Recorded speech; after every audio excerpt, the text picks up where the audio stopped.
All right, you're watching Boomtown, a podcast about Huntsville's explosive growth, both on and off the arsenal. I'm Cameron Walker, your host. I'm the broker owner of Cameron Walker Realty, located right here in Huntsville. And you're joining me and my co-host, Megan. We love that you guys are here. We ask that you subscribe so we can keep you informed of everything that's going on in Huntsville. The other thing that I think is amazing about this area is your access to nature and the outdoors. There are about 10,000 acres of land trust land that is set aside. And this really goes to the planning of the community. They're not just, building everywhere helter-skelter in an attempt to make more money. They are protecting lands and keeping our green spaces and making it livable as it grows. Right. And, if you live in downtown Huntsville, within 10 minutes, you can be at Montesano State Park. Sure. And I know that as a non-local, I am probably not pronouncing that right. I was told I was to say Montesano, like I'm talking to a guy named Monty. Is that right? But anyways, I say Montesano because I don't know how to say it. So feel free to correct me. But that is a world-class state park. It's got vistas, hiking, waterfalls, multiple waterfalls that you can hike to. You can camp up there. There's little cabins. You can rent a space and have a birthday. You can even have your wedding up there. Yeah. It's amazing. I actually did a video previously. So depending on where you're listening or watching us at my YouTube channel, I have a video there of Montesano. So I do a drive through of the neighborhoods that surround it because it is a mountaintop community. And it's one of those places that is truly a community. Like everybody there is on the same newsletter. Their kids go to the same school. They're all part owners of the same community-wide amenities. So it's really cool. But then also half of that video is in the state park. And I pulled up and I started walking around. I was videotaping where there's a big shaded area just off a huge playground and field. And there's picnic tables all over. And while I'm walking through there's just deer there. And they had no care that I was there. They're obviously used to people. But you walk back and there's a low brick wall and there is a stunning vista. Yes. And it's not even the best one in the park. It's just the first one you get to. And my neighbors recently moved in about 6 months ago across the street. They're ex-military. He loves to camp and he likes to primitive camp. Yes. So they're up there. Anytime the weather's about 70 degrees, I know I'm not going to see my neighbors. They're up doing the primitive camping up there. And when it's hot, and it's often 10 degrees cooler up there because of the elevation. Yeah. So, and it's not that high, but it's high enough to make a difference. It's also the place if nowhere else. Humid too. Yep. If nobody else gets snow, it gets snow. So really neat. And then, you go down maybe 15 minutes further south and you're at Blevins Gap where you've got another 17 miles of hiking trails. And then to the point you were just making a little bit ago, I was in a broker meeting about 6 months back and they had the head person from the land preserve there and they were just inking the deal on 2 more parcels of land. And that was going to connect them all the way from Blevins Gap down to Ditto Landing. And so I have a client that's moving here in a couple of years. They're waiting on their kid to get out of school, but he's a big time mountain biker. Just avid, that's his deal. And so he was in the know about that before he ever even came down to visit from Colorado. And so he's showing me on his app, he's got GoPro footage of the trails that already exist because I guess, going back earlier, we were talking about nerding out in Huntsville. There's all these different communities. While we don't have such a huge population, you do kind of have to fish around a little bit to find these things. But once you do find that community, it's there. And so he was in the know on where to go here for meetups and all that kind of stuff because he had all the apps. He was on all the forums. So even before he arrived, he already knew what he was looking for, where to be and all that. So it's really cool. And I think the smaller communities, it can be a huge advantage because, you live in Los Angeles or San Francisco or Chicago, New York.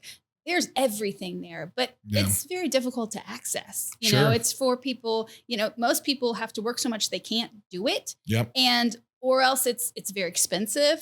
Yeah. Here it's a smaller community. If your kid wants to be in a play, they can be in a play that's bigger than their school play. They could go to Children's Fantasy Playhouse Theater and take acting classes and be in a play that everybody sees. Right. And that is, you have to be in a very small group of people to get that in a bigger place. Here, you just have to be interested and want to commit your time. Sure. And, maybe you have to be a little talented, I guess. But but if you have those qualities, you can do that. Yeah. And it all ties in together. What we've already talked about this whole time is you have the disposable income now because it's so much less expensive to live here than elsewhere. You have the time that you can get there. You're not stuck in traffic all the time trying to get there.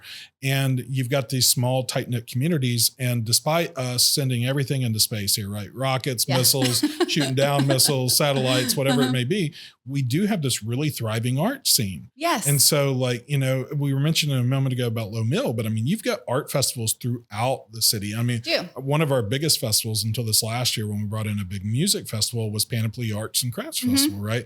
You've got a huge arts and crafts show that goes on at the Von Braun Center every year. And then, like, I recently had somebody move here that was into quilting. And right before she did, I had some other clients that had moved here, rented for about a year.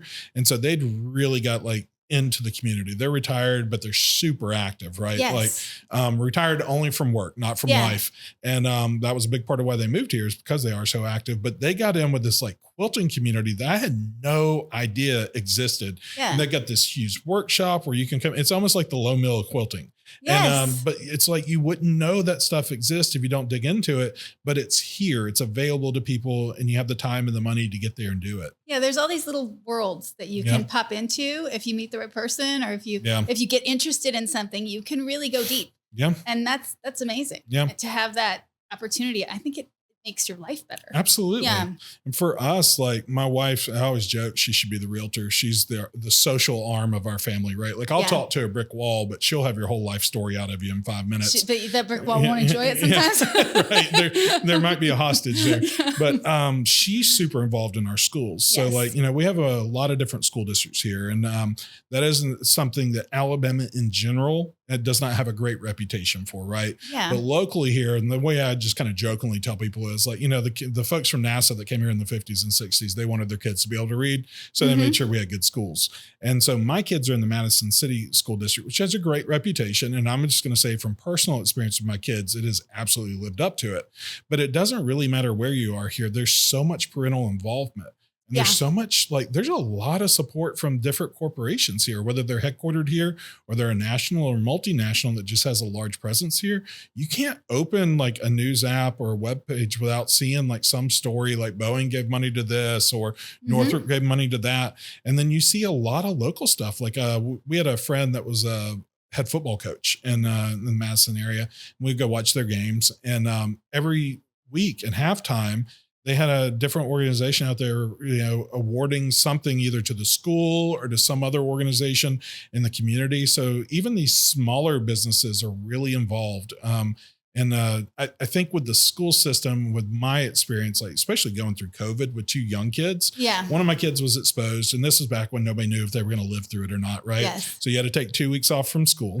My kid's teacher stayed after hours, did a Zoom class with her, 1.5 hours, 3 nights a week for 2 weeks, no extra pay, no expectation she would do that just to make sure my daughter stayed up with the class. And so when we talk about absolutely, she's an awesome human being, but all their teachers have been like that. Like my daughters are in competitive cheer. They do a send off every year before they go to like their summit down in Florida. Their teachers come watch them do their send off. They come to birthday parties. My wife does balloons as a like kind of side thing. She does them super cheap for friends and family. Don't call her. It's a great way to promote my wife's business, but no, we don't make any money off these things. But she does them like, if there's like a birthday party for a teacher, a baby shower, retirement, she's always there doing that. And probably the coolest thing that goes on in the school is they do something called Rock Your School every year. And so there's a theme. So like this year it was about exploration. They have a librarian who's retiring. She's always wanted to do an underwater themed Rock Your School. Okay. So when you walk into this school on Rock Your School Day, 20, 30, 40 parents have been there for 24 hours in advance, staying there till midnight, 1 o'clock in the morning, decorating the school. All the teachers have decorated their classrooms. There was a life-size blue whale on one of the walls in the hallway. Life-size orca. There was a treasure ship. There's a big rotunda when you enter. That's probably 50, 60 feet wide. They'd put a net up and they had balloons up there underneath the lights. So when you were underneath it, there was like white, blue, and like teal balloons. And so when you're down on the ground level, it was like walking underwater. And it even had like that shimmery look on the floor because of the balloons and the like diffusing the light up above. And it is absolutely every wall in the school's covered with something. Yeah. And the kids, like, they just come home and like, I would have never experienced anything like that growing up anywhere. Right. And so it's really cool to see that. And there's so many parents involved. There's 100 meetings going into it. I feel bad I don't make life-size whales. Well, I'm not momming hard enough. My wife does the balloon arches. She doesn't do the life-size whales either. But but there's so much involvement and the teachers are really involved and stuff. So it's really cool. And it's a unique experience and it's a different theme every year. And it just seems like it gets more bombastic every year too. But that's like the kind of stuff, again, like when we were moving back, we knew about the Madison City School District, particularly my wife, because she competed academically and in sports with them. I wasn't quite as studious and involved in high school as she was. So when we moved back, that was kind of her target for a school district. Yeah. And I didn't understand why until we got there. I wanted mountain views and pastoral stuff. So I was more of a Owens Crossroads kind of guy. And funny enough, they have just as good of schools there. So it's like we wouldn't have lost out by going there. But now that we're in Madison, we're involved and all that. Like, it's really cool. It's really neat. I mean, I agree. This area is great for people with children. I don't think I would have moved here for the nightlife. No, everything shuts down at 9 unless it's Friday or Saturday, and a couple things are open till 11. I mean, we have the Orion Theater now, and I do think we have a pretty cool little music scene. Yeah. It's under the radar. Yes. But very much. They're we're pretty close to Nashville. Yeah. So we do get and the Orion, if you haven't been there, is an amazing theater. Yeah. I mean, I worked in music venues for a bit in the Bay Area, and I've seen lots of shows, and that theater is world class. Yeah. It's great. You don't get any complaints about it. Yeah.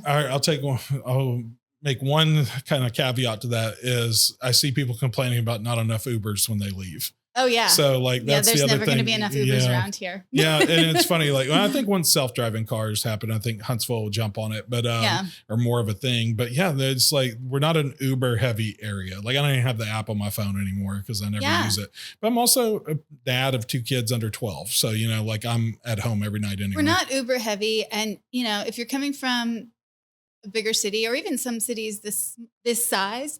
Like going out, like the nightlife thing I just mentioned, like you go out, you have a couple drinks, you have to just like stop drinking or, it's hard to get a taxi or an Uber. I don't even think, are there still taxis here? I actually just saw one the other day. So yes, there's at least one. Yeah. So and there's not much public transportation. No. Like there's a bus, but it's, you can't like just head to downtown and hang out and then make it home after drinking. Yeah. Like it's just, no, that's true. And like you need a hotel room or something downtown, which like when we lived in Northern Virginia, like that was kind of the Alexandria thing. People would go down there and party and then stay at a hotel without like much in the way of like the driving and stuff to help you if you've been drinking. But if you do go downtown, like one of my wife and our favorite date night is to go downtown and do like a progressive dinner across downtown. That's fun. Where we start off somewhere with appetizers, drinks, go have real dinner, go have dessert and like an after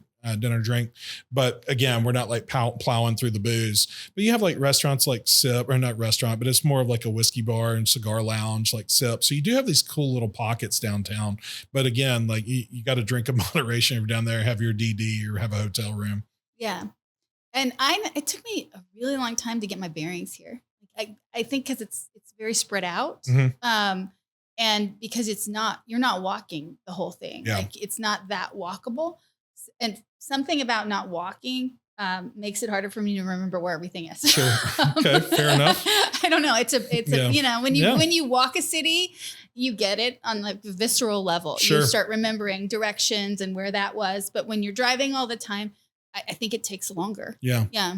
I think it depends on what part of the city I'm in. Mm-hmm. So for me, and I'm actually probably the most directionally challenged realtor anybody's ever going to meet. I need like GPS to make it. So bring your phone. Yeah. Need GPS to make it from my neighbor's house to mine. But Like downtown to me is super easy to navigate. It's mostly grid, and there's like Big Spring Park right there in the middle. But you walk downtown, you know. You do. You're right. But if you get into like Southeast Huntsville, that can take a little while to learn that area. But what I feel is probably a little more difficult for some people is transitioning from one area to another. But once you're there and you spend a little time there, it's not too hard. Yeah. Yeah. So we've been really nice to Huntsville. I think before we wrap up, we can't all be good, right? That's true. It can't. That's true. It's true. So what was like something that you found? I don't want to say disappointing, but you know. Sure. Yeah. For me, it is the lack of diversity in the restaurants and stuff. Yeah. So while I've been able to dig and find more, there's no like one of my favorite cuisines is Afghan food, right? And I mean, you find me an Afghan kebab, like Kebab Corner or something like that. And you can find kebabs here, but they're more Mediterranean style, right? They're going to have hummus instead of this and all that.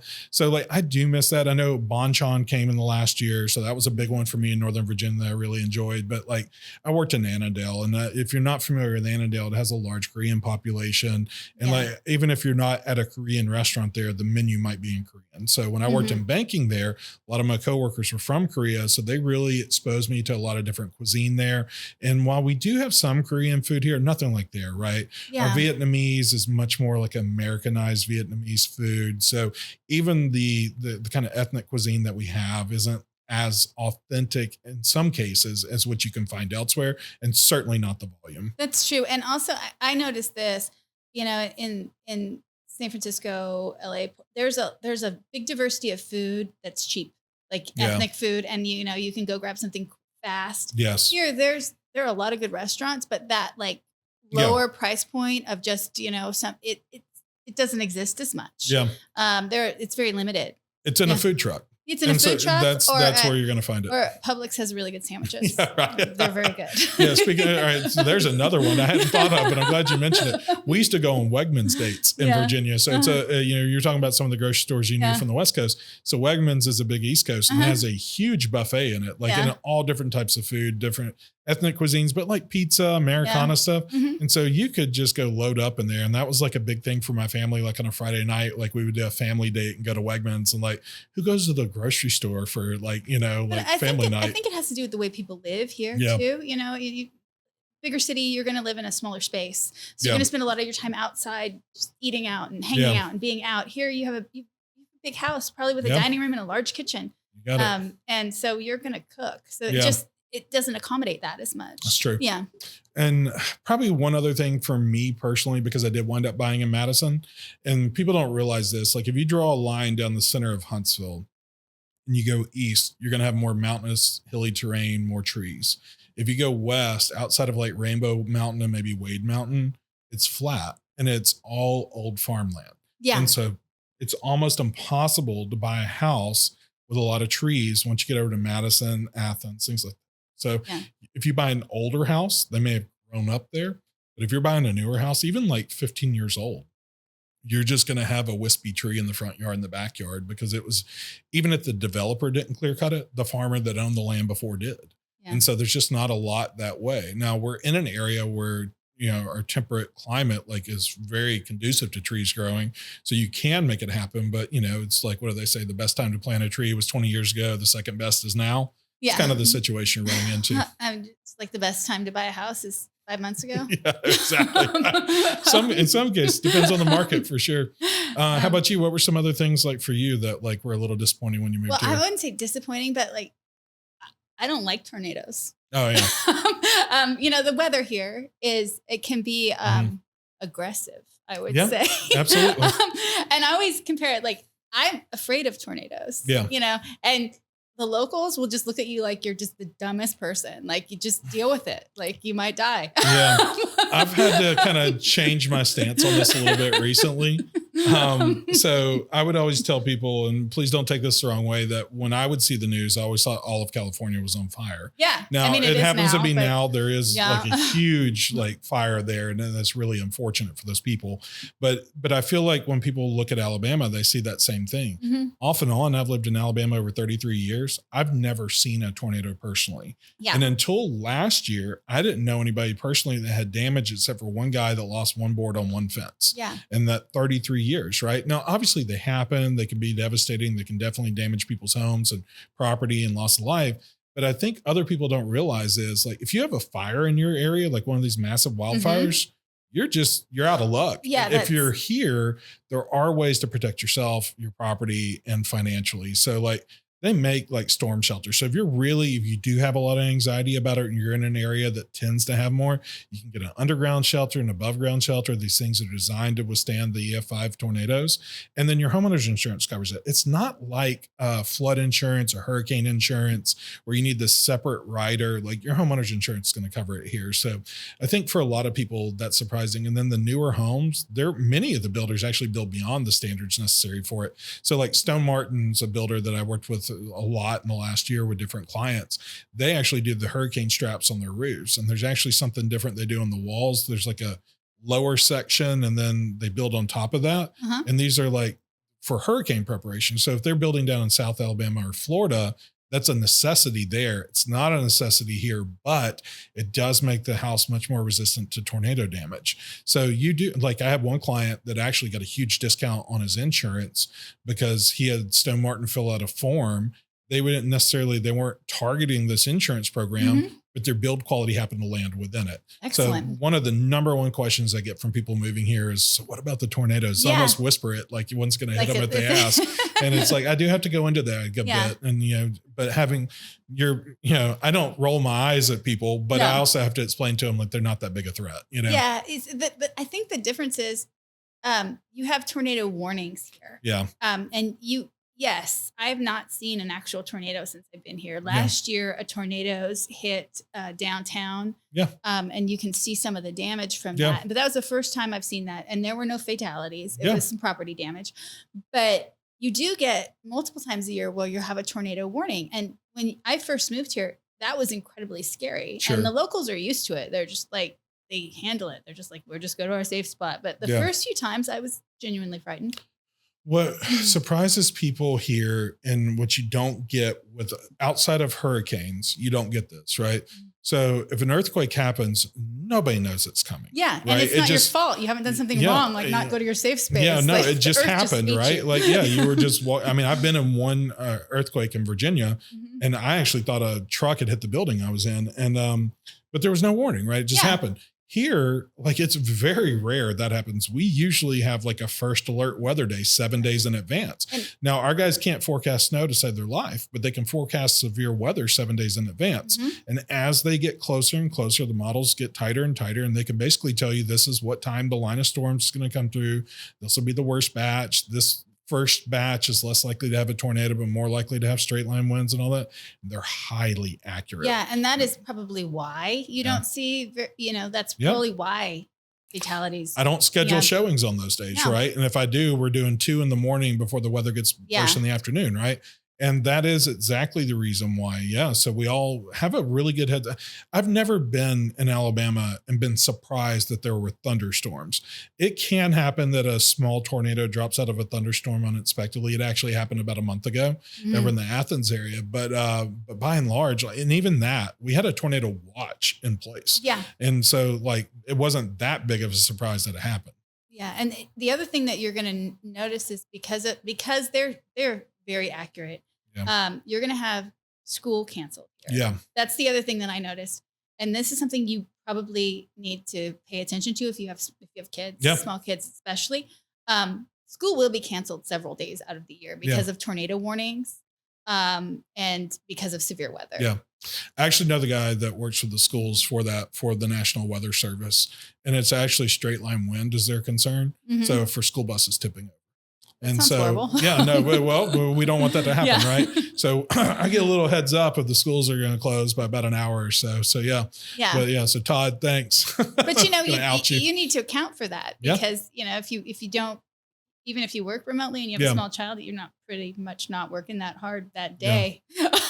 Yeah. And the daycares and stuff accommodate that, like the after school programs do, unless they're in school after school programs. So and that's, I'd say if you live anywhere else, you deal with something similar, right? You deal with evacuations for something or whatever. So having to take half an afternoon off is a pretty mild inconvenience for this kind of stuff. And I'd rather know. Yeah, right. Exactly. Right. But you will have those days where they say, severe weather's possible, and then it'll be perfectly beautiful. Yeah. I mean, I'd rather have that than the other, which is you don't see the severe weather coming, or you'll have severe weather in the morning for a minute and then a beautiful sunny day and all your kids want to play. Yeah. I think in those instances, like if you keep your eye on it day by day in the forecast, they do tell you like a day or two in advance, like they start lowering that threat level. They're like, we're going to keep the alert up because the possibility's there, but it's looking less likely. Right. So so it is a lot of just kind of keeping your eye on it. Absolutely.